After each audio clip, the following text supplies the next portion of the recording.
দ্রোণাচার্য ছিলেন মহাভারতের একজন বিখ্যাত গুরু ও অস্ত্র শিক্ষার আচার্য।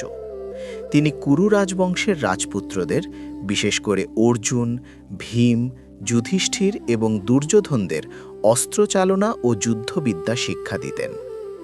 দ্রোণাচার্যের শিক্ষার মূল লক্ষ্য ছিল শিষ্যদের শারীরিক শক্তি, মনোসংযোগ, শৃঙ্খলা ও কৌশলগত বুদ্ধি উন্নত করা।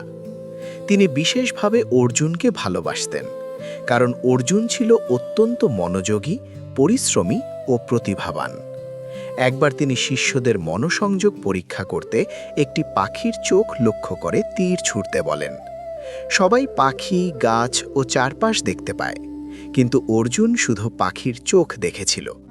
এতে দ্রোণাচার্য বুঝতে পারেন যে অর্জুনের একাগ্রতা অন্যদের চেয়ে বেশি। দ্রোণাচার্যের শিক্ষার আরেকটি গুরুত্বপূর্ণ দিক হল একলব্যের ঘটনা। একলব্য দ্রোণাচার্যের কাছে শিক্ষা নিতে চেয়েও সুযোগ পাননি। তবুও তিনি দূর থেকে দ্রোণাচার্যকে গুরু মেনে নিজে নিজে অনুশীলন করে দক্ষ ধনুধর হয়ে ওঠেন। পরে গুরুদক্ষিণা হিসেবে দ্রোণাচার্য তার ডান হাতের বুড়ো আঙুল চান এবং একলব্যতা কেটে দেন।